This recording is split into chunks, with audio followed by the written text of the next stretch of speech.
Jadi ketika Adam dan Hawa jatuh ke dalam dosa, tiba-tiba kejahatan itu menyebar dengan cepat sekali, dengan seperti bakteri ya. Ketika ada sesuatu hal seperti ini, ada dosa yang sampai separah ini, sepertinya ada tahap di mana Tuhan itu susah mau menerima bahwa ini nih udah nggak bisa lagi nih. Seharusnya dia adalah salah satu juga yang binasa. Tapi karena rahmat Allah, karena anugerahnya, itu dua bagiannya, itu satu mercy dan satu grace, maka Nuh bisa diselamatkan di dalam satu kotak raksasa, ya, giant box.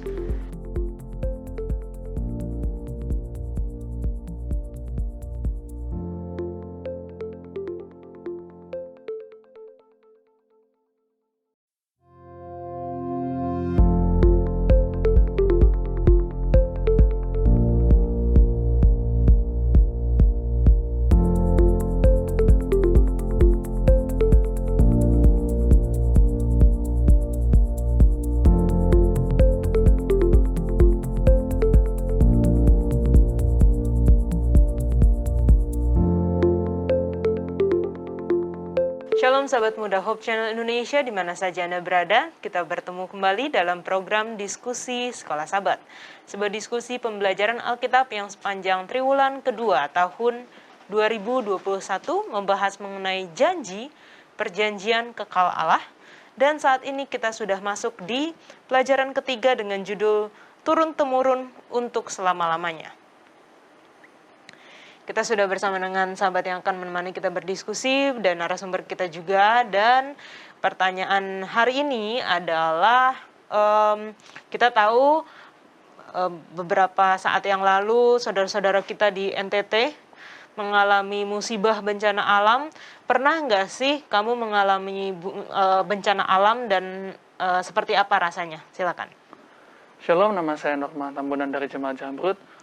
Pernah, tapi bukan yang terlalu parah banget gitu ya. Contohnya kayak waktu aku kecil tuh, jadi ceritanya di kamar tuh lagi main, hari Minggu itu, lagi main di kamar, matiin lampu pakai senter gitu kan. Tiba-tiba, kok senternya goyang-goyang di dinding nih. Wah, aneh nih. Terus tiba-tiba papa keluar, teriak, "Bang, keluar rumah. Gempa. Jadi bangunin adek yang lagi tidur, bangunin, lari keluar itu, goyang. Dan itu bukan cuma sekali, 2 kali waktu itu gempanya. Baru kali itu, oh ini rasanya gempa, kayak gitu. Itu cukup kaget juga waktu itu, dan untungnya nggak ada masalah apa-apa. Tapi untungnya di tanah rata kan, maksudnya bukan di lantai berapa? Oh gitu, enggak, ya? di tanah rata, untungnya. Oke, baik, terima kasih Norman. Kita juga sudah bersama dengan narasumber kita, Pendeta Leroy Pakpahan, Gembala Jemaat Gereja Masai Advent Hari ke-7, Jisdak. Shalom Pak Pendeta. Shalom. Nah, kalau Pak Pendeta pernah mengalami bencana alam? Pernah, ya, pada waktu itu istri saya lagi hamil anak pertama, hamil besar. Saya mengalami banjir. Jadi ada 4 hari, ya kita, bukan 4 hari ya, tapi di rumah itu 2 hari harus menghadapi banjir. Memang ya banjir, jadi di dalam rumah itu kira-kira sudah selutut ya, sudah selutut. Jadi saya harus gendong ke sana kemari istri. Karena kita nggak bisa keluar, mau gimana caranya? Karena makin keluar makin lebih dalam. Jadi kita nggak bisa. Sampai pada akhirnya agak surut sedikit di hari kedua, baru saya kemudian evakuasi keluarga ya ke tempat saudara ya. Kira-kira demikian. Luar biasa banjir ini. Ya air itu kotor ya segala macam ya. Wah. Tapi bertahan 2 hari bisa juga ya Pak Pendeta ya? Iya. Dan luar biasanya ada kesempatan juga untuk menolong tetangga. Rumah itu punya 2 lantai. Jadi seharusnya kan kami pergi ke lantai kedua kan. Tapi istri bilang enggak, lebih butuh yang tetangga. Karena mereka kerendam lebih berat lagi. Terus sebabnya, ayo kita bawa. Jadi kita bawa, karena juga anaknya sakit ya. Kamu di atas, kita di bawah. Kira-kira begitulah. Hanya memang praktis kita lumpuh ya, kita enggak bisa apa-apa. Jadi saya harus gendong istri, kalau mau ke dapur, gendong ya. Dia masak, ya, lalu kemudian saya bawa lagi, gendong lagi ya. Karena dia paling nggak kuat dengan air kotor kan. Pasti ada masalah di kakinya, langsung alergi dia. Ya kira-kira demikian. Zaman itu berarti Pendeta kuat sekali ya? Ya karena keadaan situasi yang membuat ya. Karena sedang hamil besar juga ya. Yeah. Oke, baik, terima kasih Pak Pendeta sudah sharing dengan kita. Kita akan mulai diskusi kita. Untuk ayat hafalan dan doa akan dibawakan oleh Norman. Ayat hafalan kita terdapat dalam Kejadian 6 ayat 8. Tetapi Nuh mendapat kasih karunia di mata Tuhan. Kita sama-sama berdoa. Bapa dalam surga, kami mengucap syukur berterima kasih atas pimpinan meninggal pada saat ini. Bapak, kami akan memulai diskusi sekolah sahabat. Kiranya Engkau berkati masing-masing kami Bapak, terlebih Kak Yola akan memimpin, dan juga kepada pendeta Perpahan di sini Bapak, agar dapat membawakan diskusi ini dengan baik Bapak, sehingga bagi kami dan bagi yang mendengarkan juga dapat terberkati ya Bapak. Pimpin kami sepanjang hari ini dalam segala kegiatan kami, ampuni kami akan kesalahan kami, dalam nama Yesus kami berdoa, amin. Amin. Seperti yang tadi sudah disebutkan di awal, bahwa di daerah NTT sedang mengalami bencana, dan walaupun ya kita yang di Jakarta ini mungkin hanya melihat video saja ya, tapi kita bisa merasakan betapa ngerinya di sana, dan kasihan gitu orang-orang yang terkena atau terdampak dengan banjir, lalu angin kencang, badai, dan ini membuat kita melihat kembali bagaimana ketika zaman Nuh. Karena pelajaran sepanjang pekan ini kita akan belajar mengenai Nuh, dan kita terbayang ya, kalau di NTT aja yang hanya istilahnya satu daerah kecil ya. Bukan kecil sih, tapi satu daerah dibandingkan dengan air bah yang secara universal satu dunia ini. Dari atas ada air, dari bawah keluar air. Segimana ngerinya lagi. Iya. Catatan di pelajaran Sahabat Petang mengatakan bahwa seperti bakteri yang membelah diri, berkembang biak dengan cepat sekali, fenomena mikroskopik dalam dunia alam ini menggambarkan pertumbuhan kejahatan yang sangat cepat setelah kejatuhan. Jadi ketika Adam dan Hawa jatuh ke dalam dosa, tiba-tiba kejahatan itu menyebar dengan cepat sekali, dengan seperti bakteri ya. Dan ayat di Alkitab bahkan menuliskan bahwa kejahatan itu sudah sampai ke langit. Semua orang di dalam hatinya berangan-angan bahkan dengan hal-hal yang jahat. Di pelajaran Sahabat Petang kita juga dituliskan sebagaimana bakteri dapat dimusnahkan oleh sinar matahari, zat kimia atau temperatur yang tinggi. Allah memilih untuk menghentikan pemberontakan yang merajalela ini dengan air bah universal. Walaupun kita belajar mengenai Nuh dan air bah, tapi kita ingat bahwa di atas segalanya ada perjanjian kekal Allah. Jangan kemana-mana, kita lanjutkan pelajaran kita setelah yang satu ini. Kita masuk di pelajaran pertama, pelajaran hari Minggu. Silakan Norman. Pelajaran hari Minggu kita, judulnya adalah prinsip dosa. Sebenarnya judulnya agak rese ya, karena kenapa dosa harus ada prinsipnya gitu kan. Tapi dibuka dengan bagaimana dari kejadian 1 itu kan selalu Allah setelah dia selesai menciptakan, dia bilang sungguh amat baik gitu kan, ciptaannya sungguh amat baik. Namun kalau kita beranjak semenjak dari zaman Adam dan Hawa mereka terjerumus dalam dosa, lalu sampai ke zaman Nuh, begitu cepat perubahannya. Begitu, bahkan kalau aku bilang ya, di Alkitab sendiri, antara dari kejadian 1 sampai kejadian 6 tuh, kayaknya ini dosa nggak nyampe, yang sungguh amat baik ini cuma sedikit, sementara dosanya banyak banget ini. Menceritakan dosanya gitu kan. Dan seperti tadi Kak Yola bilang, dosanya itu bertumbuh begitu cepat. Dia bukan seperti aku bilangnya, dia bukan seperti kalau kita buka komputer terus ada satu virus lalu hilang gitu. Enggak, dia itu istilahnya kayak di komputer ada satu virus yang kalau kita delete malah muncul lagi. Kita delete muncul lagi. Jadi sampai benar-benar menghabisi satu komputer gitu sampai nggak bisa dipakai lagi. Soal sahabat kita bilang bahwa setelah yang sungguh amat baik Allah ciptakan itu, lalu menjadi tidak sungguh amat baik, nggak perlu waktu lama untuk sampai di kejahatan yang begitu mengerikan pada zamannya Nuh. Begitu cepat, begitu bobrok, bahkan Nuh yang 120 tahun ya, dia berkhotbah, nggak pernah didengar pun gitu kan. Dibilang nih gila nih Nuh nih, nggak akan ada lah air bah, orang aman-aman segala macam. Sampai sejahat itu mereka. Nah, di Kejadian 6 ayat 5 nih, ada ayat yang menarik. Ketika dilihat Tuhan bahwa kejahatan manusia besar di bumi dan bahwa segala kecenderungan hatinya selalu membuahkan kejahatan semata-mata. Ini seakan-akan mengisyaratkan seperti Tuhan ini kecewa gitu loh. Ya kita tahu Tuhan itu maha baik, Tuhan itu maha penyayang. Tapi ketika ada sesuatu hal seperti ini, ada dosa yang sampai separah ini, sepertinya ada tahap di mana Tuhan itu susah mau menerima bahwa ini nih udah nggak bisa lagi nih.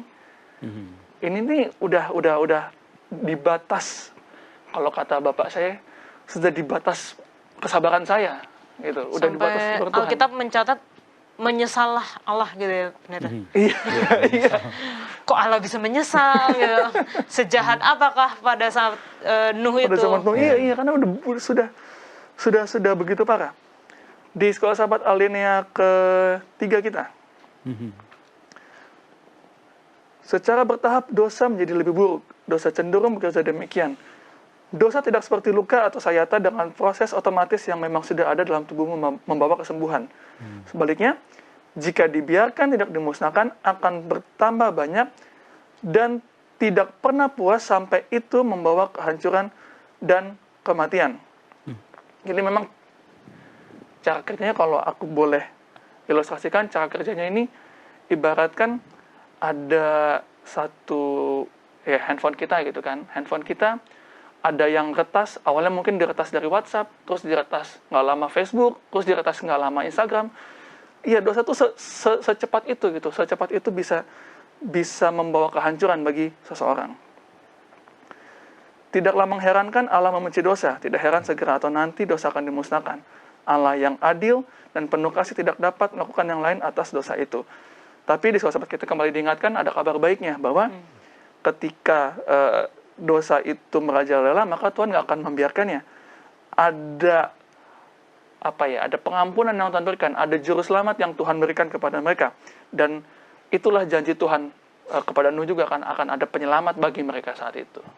Oke, pendeta ada yang mau ditambahkan? Itulah sebabnya ada terjadi perbedaan opini ya dari Tuhan. Ketika dalam penciptaan dan kemudian di akhir penciptaan dia katakan bahwa apa yang dilihatnya itu baik, lalu pada penghujung penciptaan setelah segala sesuatunya terjadi, lalu dia katakan sungguh amat baik. Tapi untuk yang ini, dalam penilaiannya, dalam observasinya, semuanya sudah rusak. Ada orang yang mau coba-coba hitung ya, dari pekan penciptaan sampai kepada generasi ini. Ini memang generasi yang, karena baru 10 generasi ya, jadi Nuh itu adalah generasi ke-10 dari Adam kalau dihitung. Namun kalau kita lihat umur mereka, maka tentu saja ini adalah satu generasi yang cukup panjang ya. Dan ada yang mau perkirakan bahwa pada zaman itu manusia sudah mencapai angka yang cukup besar ya populasinya, dan semuanya rusak ya. Dan ada catatan mengatakan bahwa bukan hanya manusia, tapi hewan pun jahat jadinya. Jadi artinya mereka merusak diri, juga merusak orang lain. Nah, itulah makanya memang harus diakhiri. Kalau tidak, maka lebih cepat hancur bumi ini. Kira-kira demikian ya. Ya, itulah luar biasanya. Apa yang keluar dari tangan Allah dan apa yang dibuat oleh dosa itu. Ya.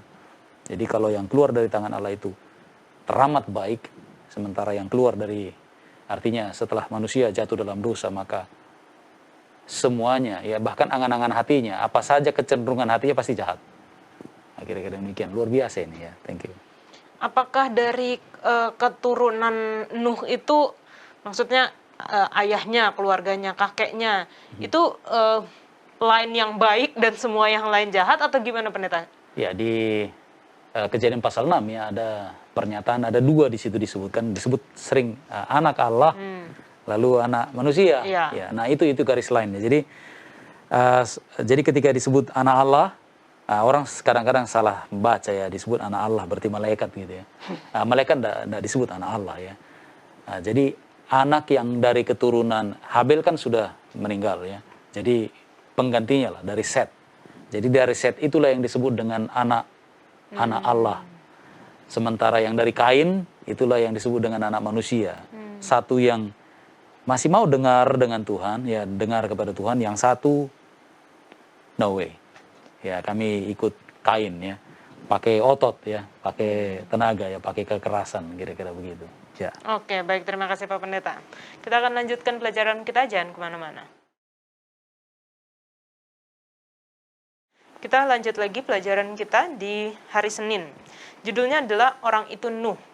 Nah, setelah kita melihat bahwa kejahatan merajalela dengan begitu cepatnya setelah kejatuhan Adam dan Hawa, dan bagaimana orang-orang pada zaman itu benar-benar bahkan keinginan hatinya itu sudah melakukan hal yang jahat.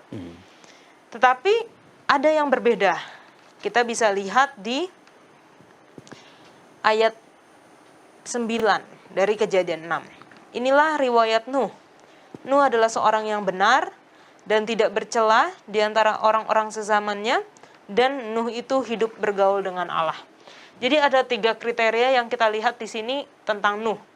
Yang pertama, dia seorang yang benar, dia tidak bercela, dan dia bergaul dengan Allah. Dan hal ini kembali lagi seperti pelajaran-pelajaran kita di pekan lalu, tidak saat itu langsung terjadi. Jadi tidak bisa seseorang sebelumnya melakukan hal yang jahat, lalu tiba-tiba hidup bergaul dengan Allah.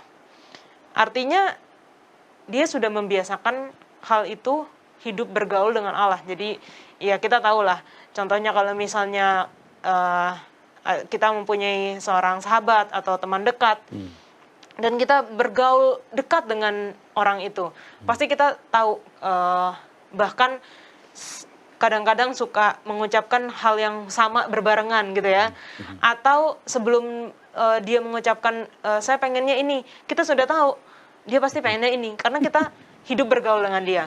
Mungkin pendeta nanti bisa, karena pendeta di sini yang sudah menikah, jadi pasti ada pengalaman bagaimana pendeta dan istri karena sudah hidup bergaul bersama, saking dekatnya sampai tahu isi hati, isi pikirannya, gitu ya.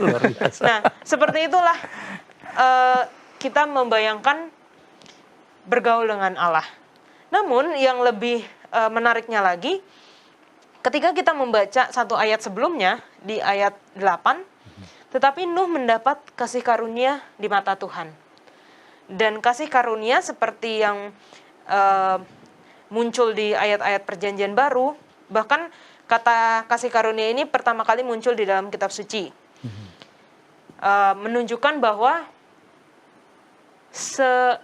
istilahnya sebenar-benarnya Nuh, setidak bercelanya Nuh, bahkan sedekat itu pergaulan hidup Nuh dengan Allah, ia tetap orang yang berdosa yang membutuhkan kasih karunia. Jadi tidak ada, di ayat ini menunjukkan bahwa tidak ada yang dapat menyelamatkan dirinya sendiri dengan kebenaran yang dia lakukan, dengan perbuatannya. Karena sesungguhnya kasih karunia Allah yang telah menyelamatkan kita. Dan ini menjadi satu peringatan juga bahwa kepada kita, dalam pengertian itu Nuh tidak berbeda dengan satu di antara kita yang berusaha dengan sungguh-sungguh untuk mengikuti Tuhan. Bukan artinya juga, kan ada kasih karunia ini, nggak perlulah sungguh-sungguh ikut Tuhan gitu. Nanti saya akan diselamatkan oleh kasih karunia, enggak. Tetapi karena kita sudah diselamatkan oleh kasih karunia, kita menghargai pemberian itu dengan hidup seperti Nuh, yaitu hidup dengan benar, tidak bercela, dan bergaul dengan Allah. Mungkin pendeta bisa kasih tambahan. Bagi yang suka matematika, adalah baik juga untuk hitung-hitung sendiri ini silsilah Adam ya, di Kejadian pasal 5. Karena jangan sampai kita berpikir hanya meng-single out Nuh dan tidak ada orang lain yang benar selain dia. Nah, cuman memang dalam generasinya, kita bilang dalam generasi, dia generasi ke-10 katakanlah dari Adam, maka untuk teman-teman sebayanya, tidak ada yang seperti dia. Nah, kita juga tahu bahwa Nuh ini kan, dia punya opa ya, dia punya opa kan yang paling panjang umurnya ya di dunia yang dicatat ya dalam Alkitab, yaitu siapa namanya ini? Metusalah ya. Metusalah papanya adalah Henok. Jadi mereka ini saling berbagi ya, seperti kita orang Advent belajar sekolah sahabat sama-sama kira-kira begitu. Jadi teladan dari bapak-bapak leluhurnya inilah yang kemudian ditiru oleh oleh Nuh. Tapi ya seperti yang Yola juga katakan bahwa kan begini, intention dari Tuhan kan melihat bahwa dunia ini sudah jahat. Segala sesuatu dalam pikiran manusia rusak adanya. Kecenderungannya memang rusak. Tidak ada yang bisa memperbaiki itu. Makanya Tuhan kemudian memaklumatkan akan membinasakan bumi. Dan Nuh mengalami itu. Jadi bah itu juga dialami oleh Nuh. Hanya disiapkan solusinya. Kalau kau masuk ke sini, ke dalam bahtera, kau selamat. Nah, bukankah semuanya seperti itu? Dalam cerita-cerita yang lain juga dalam penghukuman, semua kena. Itulah di Mesir. Orang Israel juga kena sebenarnya, cuman terlindung kalau ikut. Sodom dan Gomora, atau katakanlah Sodom, Lot kena sebenarnya. Makanya dia harus lari dari tempat itu. Tapi kalau dia mau, kalau tidak mau ya kena juga. Nah, demikian juga lah siapa? Nuh ini. Jadi Nuh ini dipandang benar adalah karena mata Tuhan disalut dengan anugerah kepadanya. Dia benar karena dia hidup. Nah, tadi ditanya tentang bergaul dengan Allah ya. Bahasa yang dipakai ini adalah kata kerja yang dipakai ya, adalah kata kerja halak. Nah, halak ini jalan maksudnya ini. Berjalan dengan Allah. Nah, ini muncul pertama kali yaitu ketika menerangkan leluhurnya lagi ya, yaitu Henok berjalan dengan Tuhan. Artinya hidup bergaul dengan Tuhan. Jadi ya jalan sama-sama begitu. Akhirnya jadi kenal kan. Jadi kenal satu dengan yang lain. Tiba-tiba mengucapkan kata yang sama di waktu yang sama. Nah, itu sering terjadi dengan saya, dengan istri ya. Kok sama gitu. Jadi padahal nggak ada dirancang seperti itu. Tapi begitulah. Kata yang sama ketika mereaksi terhadap satu pandangan misalnya kan. Kita sebut sama-sama mengucapkan kira-kira begitu. Nah, begitulah. Jadi hari demi hari Nuh itu didapati lebih baik ya daripada kawan setaranya, sebayanya ya. Karena apa? Ya tadi rahasianya dia berjalan dengan Tuhan ya. Terima kasih. Dan setahu aku juga bahwa ketika Nuh membangun bahtera, memang ada orang-orang yang percaya, pendeta ya. Ada yang menolong. Ada yang menolong ya. Termasuk ya bapak-bapak leluhurnya itu ya, dengan keluarga-keluarganya begitu. Ya, cuman dalam tahun matinya kita hitung memangnya seperti Metusalah. Itulah sebabnya disebut dia ini Metusalah. Karena Metusalah artinya maut maksudnya, maut pada waktu erbah. Jadi artinya dia mati pada waktu erbah. Nah, kalau dihitung-hitung ya kita akan dapati bahwa itu sama tahun matinya dengan air bah turun ya, kalau kita mau bermatematika di Kejadian pasal 5. Jadi ada banyak yang lain. Hanya memang umur mereka tidak sampai melampaui air bah. Kalau tidak, ya berarti mereka mati di air bah. Berarti mereka tidak dihitung sebagai orang benar.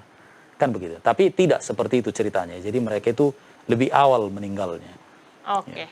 Baik, terima kasih Pak Pendeta. Kita akan lanjutkan lagi pelajaran kita, jangan kemana-mana. Baik, kita kembali lagi masuk di pelajaran hari Selasa. Silakan Pak Pendeta. Saya mulai dengan Kejadian 6 ayat 18 ya, ayat yang diambil menjadi referensi. Tetapi dengan engkau, kata Tuhan, aku akan mengadakan perjanjianku. Dan engkau, ini ditujukan kepada Nuh, engkau akan masuk ke dalam bahtera itu, engkau bersama-sama dengan anak-anakmu, dan istrimu, dan istri anak-anakmu. Nah ini, ayat ini, hanya satu ayat, menyediakan dasar perjanjian Alkitabiah antara Allah dan manusia, ya dengan siapa dia membuat perjanjian. Nah yang pertama, elemen yang pertama yang disebutkan juga di dalam pelajaran kita, yaitu persetujuan. Harus ada persetujuan antara Allah dan manusia. That's all. Kemudian yang kedua, ini sekarang dari pihak manusia, yaitu penurutan. Ada penurutan. Jadi tadi adalah persetujuan, sekarang adalah penurutan. Dan tentu saja ini harus datang atau bagian dari manusia. Karena manusia itu sebenarnya yang sedang ditolong. Dunia, situasi dan kondisi kita sangat konyol sekarang ini. Jadi butuh yang disebut namanya dengan suasana baru yang dibentuk. Jadi artinya ini di set, ada di desain sedemikian rupa, dirancang, agar kiranya kita bisa mendapatkan keuntungan, benefits dari perjanjian itu. Itulah sebabnya penurutan itu langsung muncul setelah yang namanya persetujuan, ya, penurutan. Karena jika Nuh tidak mau menurut, Tuhan sudah bilang, kau harus masuk ke dalam sini ya, ke dalam bahtera, tapi dia nggak mau. Ya kan gagal jadinya, artinya benarlah, total lah binasa bumi ini dengan segala isinya termasuk manusia. Kemudian yang ketiga, ada prinsip lain, yaitu kebersamaan. Saya ada tergoda untuk sebutkan equality, mau sebutkan equality antara Allah dan manusia. Tapi bisa kita lihat ya, ada juga istilah equality. Karena apa? Karena Allah mengatakan perjanjian kita atau perjanjianku menjadi perjanjian kita. Artinya Tuhan menempatkan dirinya seperti sama dengan manusia itu. Tapi saya kurang berani menyebutkan. Saya lebih suka menyebutnya kebersamaan ya. Karena apa? Karena Allah berinisiatif. Dan kemudian dia menyebutnya seperti yang saya bilang tadi, our covenant ya. Jadi meskipun Allah dan manusia tidak setara, namun coba perhatikan bahwa His divine grace kembali membuat perjanjian itu, ya, persetujuan itu bisa terjadi. Ya, Tuhan mau mengasosiasikan dirinya dengan manusia yang berdosa itu. Kemudian yang keempat, ini yang terakhir dalam pelajaran kita hari Selasa, kita bicara keuntungan. Di banyak tempat kita boleh perhatikan, setiap kali kita membuat perjanjian, itu pasti ada yang kita mau ambil dari dalamnya. Ya, ini bukan masalah kita selfish, ya, tapi ya untuk apa buat perjanjian kalau nggak ada untungnya, ya. Nah, kira-kira itu juga yang terjadi di sini. Ada keuntungannya, dan keuntungannya tidak pernah untuk Allah dalam hal ini. Perjanjian Allah itu ya dengan manusia tidak pernah untuk Allah. Karena apa? Karena memang perjanjian antara Allah dan manusia adalah semuanya adalah untuk manusia. Nah, terima kasih. Itu 4 poin yang kita bisa dapatkan dari pelajaran ini. Persetujuan, penurutan, kebersamaan atau equality, tapi ya jangan dipakai itu ya. Kemudian yang keempat adalah keuntungan. Terima kasih. Oke, baik, terima kasih Pak Pendeta. Kita akan lanjutkan pelajaran kita setelah yang satu ini. Lanjutkan pelajaran kita hari Rabu, silakan Norman. Hari Rabu judulnya Tanda Pelangi tapi bukan di bola mata. Beda, itu lagu. Itu lagu. Ya, Tanda Pelangi ini membahas dari Kejadian 9 ayat 12 dan 13. Perjanjian gitu kan. Tapi kalau ngomong-ngomong soal pelangi, saya punya kenangan sama pelangi, jadi ya masih kecil kan, jadi masih agak kaget ngeliat pelangi itu di mobilnya masih mobil bukan sedan tapi mobil kayak mobil pickup gitulah. Mobil itu, terus lagi jalan sama keluarga, terus saya ngeliat ke atas, wah ini kok bagus gitu kan, oh pelangi itu. Jadi sepanjang jalan yang ada, bukannya saya duduk tenang, saya ngeliat pelangi sampai kepala saya ke belakang itu, pendeta. Kadang-kadang kapan lagi bisa ngeliat pelangi gitu kan. Sementara di di barat, mereka punya legenda sendiri kalau pelangi di ujungnya itu ada pot emas. Di ujungnya pelangi itu di legenda barat ada pot emas. Jadi kalau ngikutin pelangi itu di ujungnya ada pot emas. Tapi begitu ada peneliti, dia mencoba cari di mana ujungnya si pelangi ini, nggak ada apa-apa sebenarnya sih. Karena pelangi sebenarnya bulat ya. Iya. Lingkaran, cuma yang bisa kelihatan hanya setengah. Hanya setengahnya. Nah, jadi kalau sahabat kita bilang, kalau ngeliat pelangi itu ada sebuah hal yang menyenangkan gitu bagi anak-anak maupun bagi orang dewasa. Melihat pelangi itu bikin kita kagum, bikin kita ada rasa tenang, bikin kita ada sesuatu yang amazed gitu, yang wow, ini kok bisa gitu setelah hujan ada pelangi gitu kan. Nah, gak heran memang saking luar biasanya ini pelangi, saking indahnya ini pelangi, bahkan beberapa organisasi, beberapa kelompok agama, ada grup musik, ada lagu bahkan yang memang menggunakan pelangi ini sebagai simbol atau sebagai tema mereka, begitu kan? Karena indah gitu. Dan karena pelangi yang indah ini yang kalau sahabat kita bilang menyentuh perasaan, itu poin utama yang ingin Allah berikan kepada kita, bahwa ketika ngeliat pelangi, oh ada sesuatu yang merimain kita. Karena kan kalau bahas pelangi, apalagi setelah Batrah Nuh, setelah air bah besar itu, pelangi kan selalu dikaitkan dengan perjanjian antara Allah dengan Nuh dan semua, ini perlu penekanan nih, semua makhluk yang hidup untuk selama-lamanya. Yang artinya, ya memang perjanjian yang Allah teken ini dengan Nuh itu bukan hanya untuk Nuh tok, tapi untuk Nuh dan keturunannya, untuk semua makhluk. Di Kejadian 9 ayat 12 ya. Segala makhluk yang hidup yang bersama-sama dengan kamu turun-temurun untuk selama-lamanya. Dan ini perjanjian ini kalau aku bilang agak aneh sih. Karena kalau kita belajar sebelumnya, perjanjiannya kan selalu antara Allah dengan manusia. Allah buat apa, Allah kasih apa, tapi you harus buat sesuatu gitu kan. Allah kasih 10 hukum, bangsa Israel harus nurut gitu kan. Yang ini beda. Yang ini, nih saya kasih perjanjian, ini tandanya, ya kamu nggak harus buat apa-apa. Ya inilah. Menunjukkan cinta kasih Allah gitu loh. Dan ini juga menunjukkan bahwa secara tantangan Allah ingin bilang, firman Allah itu universal. Dia meliputi banyak hal, dia diberikan kepada semua orang, sama seperti perjanjian dengan pelanginya. Nggak peduli siapa dia, nggak peduli status sosialnya apa, tapi firman itu ya memang untuk mereka gitu loh. Perjanjian atau firman itu memang untuk mereka dapatkan dan menjadi bagian mereka. Sekolah sahabat kita di alinea terakhir, dalam pengertian ini perjanjian tidak digunakan sebagaimana itu digunakan dalam bagian kitab suci yang lain manakala berbicara mengenai hubungan antara Allah dan manusia.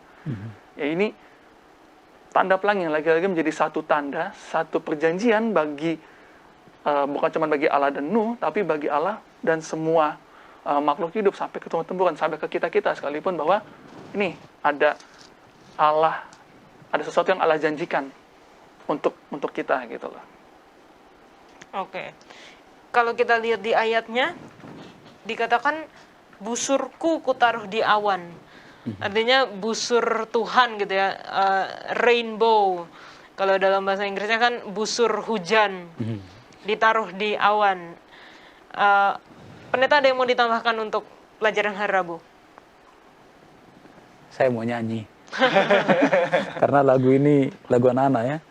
Pelangi-pelangi, alangkah indahmu. Nah, lalu bagian terakhirnya disebutkan, pelukismu agung, siapa gerangan. Lalu dijawab lagu itu. Pelangi-pelangi, ciptaan Tuhan. Kutaruh. Dan saya bersyukur karena sedari kecil saya dituntun dengan cerita Nuh.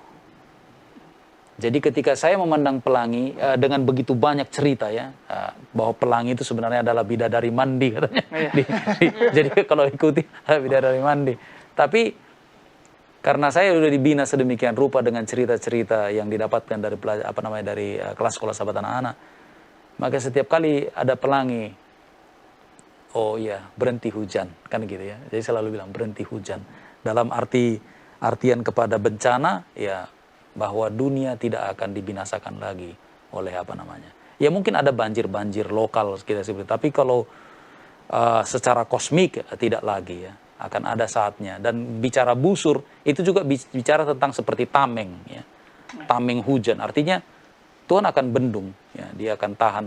Karena dia ingat janjinya, ya, bahwa aku tidak akan hancurkan lagi bumi ini dengan air bah. Ya, pengalaman anak saya masih sampai sekarang ya, sampai sekarang ya. Tiap kali lihat pelangi, ingat janji Tuhan ya. Asal kita mau percaya dengan cerita Alkitab. Ini bukan seperti cerita asal mula Danau Toba, contohnya kan. Ada cerita-cerita legenda ya. Asal dan kenapa ada Tangkuban Perahu. Ya ternyata itu adalah ya ada cerita-cerita ya Sangkuriang dan segala macam ya, kira-kira demikian. Tapi ya kita ada punya cerita dari Alkitab yang seperti mirip ya, mirip dengan legenda, tapi ini butuh kepercayaan ya, bahwa Tuhan sebenarnya melukisnya melalui hukum alam ya, melalui pencahayaan dengan bias dan segala macam, dengan adanya atmosfer di atas sehingga bisa dipancarkan di situ. Ini seperti proyektor ya, seperti LCD ya, di project gitu, lalu ada cahaya di situ dengan berbagai warna. Nah, itu dia yang ingin saya tanyakan juga, Pendeta. Kadang-kadang kalau misalnya kita mengajar cerita Nuh, kita mengajarkan juga bahwa pelangi itu adalah pembiasan cahaya. Apakah itu nanti akan mempengaruhi anak-anak? Oh, ini ilmiah kok, ini bukan yang benar-benar Tuhan yang buat. Gimana caranya, Pendeta? Iya, itu tepat sekali ya. Jadi jadi saya kira rata-rata guru mempunyai pemikiran yang serupa ya. Kalau kami menindakbobokkan mereka dengan satu cerita yang absurd ya, memang Tuhan yang lukis begitu ya. Really? Kan begitu ya. Padahal sebenarnya dalam ilmu alam dikenal bahwa ya ini yang terjadi. Nah, disitulah kemudian kita bisa terangkan bahwa memang Tuhan dalam mengatur segala sesuatu itu kan ada dalam hukumnya.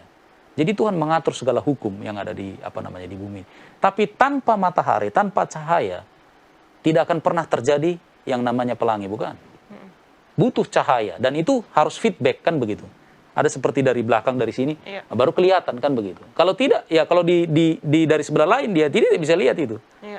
Nah, jadi bagi yang mengalami hujan itu dan kemudian hujan berhenti, dia bisa temukan itu, tidak di tempat lain.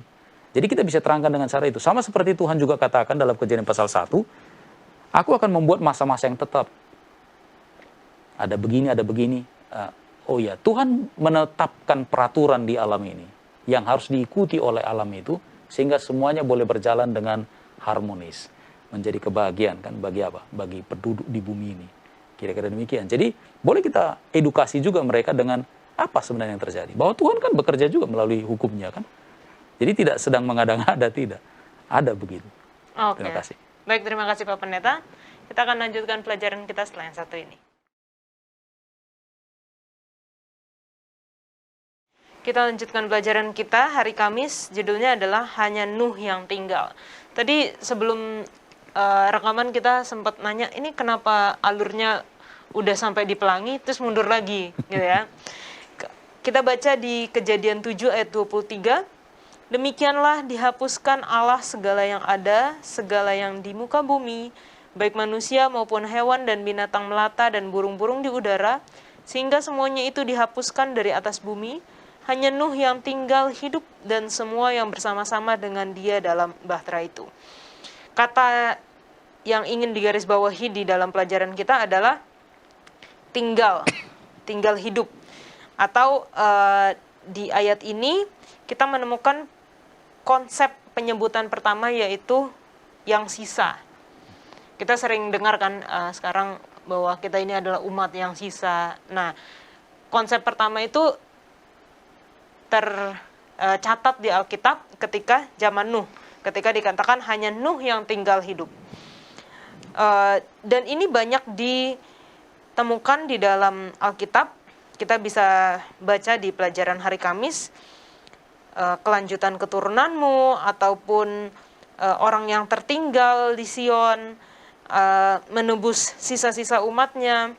Bahkan kalau kita sebutkan sekarang, yaitu ya umat yang sisa. Dan kita melihat bahwa ternyata ini mengapa dia ditaruh di pelajaran di hari Kamis. Karena ingin lebih menekankan bahwa ini loh, ada satu umat yang sisa yang istilahnya Tuhan peliharakan bahkan sampai akhir zaman. Dan kita melihat bahwa pada waktu air bah, pencipta dunia menjadi hakim di dunia ini. Penghakiman yang mendekat atas seluruh dunia memunculkan pertanyaan, apakah semua yang hidup di atas dunia, bahkan kehidupan manusia akan dihancurkan? Jika tidak, siapa yang akan bertahan? Siapa yang akan menjadi umat yang sisa? Dalam cerita ini, itu umat yang sisa itu atau yang tinggal hidup itu adalah Nuh dan keluarganya. Tetapi, kita harus ingat juga, seperti pelajaran kita di hari Senin yang lalu, bahwa keselamatan Nuh berhubungan dengan perjanjian Allah dengan dia. segimanapun dia menurut, dia setia kepada Tuhan, tetapi itu dimulai dari inisiatif Tuhan untuk melakukan perjanjian dengan Nuh. Jadi di sini dikatakan mereka bertahan hanya oleh karena apa yang Allah perbuat kepada mereka. Bagaimanapun juga penting kerjasama mereka. Apapun kewajiban Nuh dalam perjanjian itu, tidak peduli betapa setia dia melakukannya, pengharapannya hanyalah pada kasih karunia Allah. Dan ini juga menjadi satu pelajaran buat kita. Sebagaimanapun kita menurut, tetapi kita harus ingat bahwa pengharapan kita adalah pada kasih karunia Allah. Walaupun itu menuntut kerjasama dari kita sebagai manusia. Karena adanya perjanjian yang tadi pendeta sudah jelaskan 4 poin yang tadi. Pendeta mungkin mau tambahkan untuk pelajaran hari Kamis. Agar tidak lupa dengan di mana ini terjadi, ya, ayat 23 pasal 7 kitab Kejadian yang sudah dibacakan oleh Yola tadi. Ini bukan terjadi setelah mereka setelah air bah selesai, ya. Tidak, tapi ini justru terjadi masih dalam keadaan bahaya. Iya. Yaitu mereka ada di Bahtera. Air sangat berkuasa. Jadi ayat setelah itu mengatakan, dan berkuasalah air itu di atas bumi 150 hari lamanya. Mereka dalam Bahtera. Jangan kira bahwa dalam Bahtera itu nyaman. Oh, ada bahaya kan? Ada bahaya karena kalau kita lihat dalam bentuknya, struktur yang dibuat untuk Bahtera itu, bagaimana Tuhan memerintahkannya, ini bukan bentuk kapal yang memang safe, ya, kalau untuk teknologi sekarang. Karena ini bagaikan box begitu saja, yang bisa terguling karena ada kencang atau ada pusaran air dan segala macam, ya. Jadi ini ya begitu saja, tidak mau kemana-mana. Jadi Bahtera ini dibuat bukan untuk mau pergi melancong dari benua ini ke benua sana, bukan. Ya begitu saja, hanya mengambang. Jadi ini model besar. Jadi paling miniaturnya adalah bagaimana ketika Miriam menyelamatkan Musa. Bukan menyelamatkan Musa maksudnya, memperhatikan saudaranya itu ada di dalam keranjang seperti begitu. Dan kata yang dipakai sama. Kata Bahtera dengan kata keranjang itu sama, itu dalam bahasa Ibrani. Jadi itu mirip, ya. Seperti itu. Jadi hanya untuk sekedar lalu saja begitu. Dan itu yang Tuhan pakai. Sebuah struktur yang sederhana, walaupun besar, ya, dibangun tahunan, ya, century, ya, dibangun sedemikian rupa, tapi bentuknya sebenarnya sederhana. Jadi kuasa Tuhan yang menjaga itu, mata Tuhan yang tetap pelihara itu, agar tetap aman, sejahtera. Ya kita nggak tahu, tiba-tiba misalnya badak mengamuk di dalam itu, kita bagaimana kan? Yeah. Dan perhatikan betapa baunya itu apa? Bahtera, bukan? Yeah. Karena semua terjadi di situ kan. Tapi mau selamat atau enggak? Mau, masuk. Dan Nuh masuk. Sejahtera, ya. Jadi tidak karena power, ya, karena kekuasaan dan segala macam dia selamat, enggak. Tetap Tuhan yang pegang. Asal kau mau masuk. Dia sudah siapkan solusinya, ini solusinya. Mau masuk? Mau. Terima kasih. Pertanyaan sebenarnya nggak penting, pendeta. Kalau di sini kan disebutkan burung-burung di udara pun artinya binasa, ya, karena tidak ada lagi makanan, tidak ada tempat hinggap. Bagaimana dengan ikan, pendeta? Ya, dan ikan memang tidak disebutkan datang berpasangan, ya. Karena Nuh memang hanya disuruh hanya menyiapkan Bahtera untuk makhluk darat.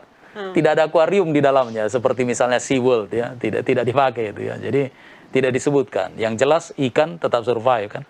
Sampai sekarang masih ada ikan. Ya, jadi walaupun tidak masuk, tapi karena itu adalah habitatnya. Tapi artinya penemuan arkeologi juga menyatakan bahwa ada apa yang disebut namanya dengan fosil, ya, fosil yang memperlihatkan bahwa memang terjadi Air bah. Contohnya mammoth yaitu gajah zaman purba yang kok aneh, ya, dia ada di tempat yang terlalu tinggi, seperti kerang misalnya. Ada cerita di Kupang katanya ada kerang besar kok ada di bukit contohnya. How come? Ya, maka ya mungkin segala sesuatunya bisa dijelaskan karena adanya air bah, bahwa tersapu semuanya ke atas. Jadi justru mereka seharusnya ada di bawah, ya ini nggak di bawah tapi di atas, ya, dan segala macam. Ya, terima kasih. Oke, baik, terima kasih Pak Pendeta. Jangan kemana-mana, kita lanjutkan pelajaran kita setelah yang satu ini. Kita masuk di pelajaran terakhir, yaitu pendalaman hari Jumat dan kesimpulan Pak Pendeta. Saya sangat tertarik memperhatikan pertanyaan, ya. Jadi ada rangkaian pertanyaan, ada 5 yang saya hitung. Saya juga cek dengan pelajaran-pelajaran sebelumnya, dengan pelajaran setelahnya. Ya, tapi untuk angka ini ada 5 pertanyaan. Dan itu sepertinya, kalau itu dijawab, maka itulah sebenarnya fokus pembahasan setiap hari, mulai dari hari Minggu sampai kepada hari Kamis. Jumlahnya 5. Nah, saya coba melihat garisnya, ya garis besarnya. Jadi pelajaran at a glance untuk pekan ini dimulai dengan menampilkan bahwa dosa itu sudah sangat merusak. Termasuk merusak manusia, umat manusia. Nuh manusia. Ya. Jadi Nuh juga pada dasarnya mengalami kerusakan itu. Tapi kemudian Nuh itu berjalan dengan Allah. Maka dia kedapatan benar. Jadi di tengah-tengah masyarakat yang sudah bobrok sedemikian rupa, Nuh kedapatan benar. Padahal kita tahu bahwa ada rencana Tuhan untuk melenyapkan segala sesuatunya, kan begitu. Tapi oleh karena Nuh kedapatan benar, maka anugerah Allah menjadi bahagiannya. Kemudian kita perhatikan juga bahwa Allah pun mengikat perjanjian dengan Nuh. Jadi bukan hanya sekedar mau selamatkan, tidak. Tapi Allah ajak nih Nuh masuk ke dalam perjanjian ilahi. Yuk bikin janji. Karena apa? Karena intinya bukan soal menyelamatkan dari bah itu saja, tapi mau menyelamatkan Nuh secara berkekalan, kan begitu. Jadi ada keselamatan yang sedang dipikirkan oleh Tuhan. Jadi bukan hanya dalam level selamat dari bencana, tapi juga selamat nanti untuk keselamatan kekal, ya. Lalu kemudian untuk mengikat perjanjian itu Allah juga menyiapkan tanda. Itu tadi yang kita sebut dengan pelangi, ya. Bahasa lain dari bahasa Indonesia namanya biang lala, ya. Ada kan nama bus di Jakarta ini namanya biang lala, ya. Kemudian yang terakhir disebutkan bahwa Nuh selamat. Bahasa lain yang saya perhatikan dari cerita, ya, setelah saya memperhatikan cerita Nuh ini, saya suka juga untuk menyebutkan bukan sekedar selamat, tapi Nuh luput, terluput, ya, nyaris dia binasa, tapi dia luput. Mengapa? Ini tadi konsep sejahtera, konsep diselamatkan itu begitu. Jadi grace yang ditekankan atau anugerah yang ditekankan itulah yang membuat Nuh luput. Seharusnya dia adalah salah satu juga yang binasa.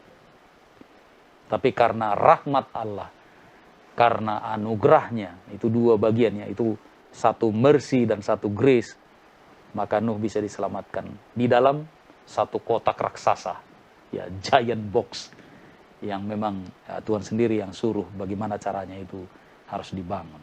Itu yang saya dapatkan. Jadi dengan demikian kita bisa pelajari bahwa satu hal penting, ya, bahwa ya semuanya adalah anugerah, ya. Jadi baik perjanjian Tuhan dengan Nuh dalam hal ini, yaitu adalah sebuah grace, ya, bahwa Tuhan bukan saja mau selamatkan dia dari air bah, tapi juga mau selamatkan dia untuk hidup berkekalan nantinya. Terima kasih. Baik, terima kasih Pak Pendeta, terima kasih Norman sudah berdiskusi bersama-sama. Sama seperti ketika Adam dan Hawa jatuh ke dalam dosa, Allah lah yang mempunyai inisiatif pertama untuk mencari mereka, begitu pula dengan Nuh.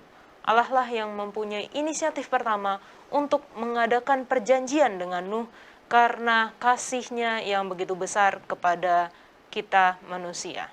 Kita akan bertemu di pelajaran selanjutnya. Tuhan Yesus memberkati.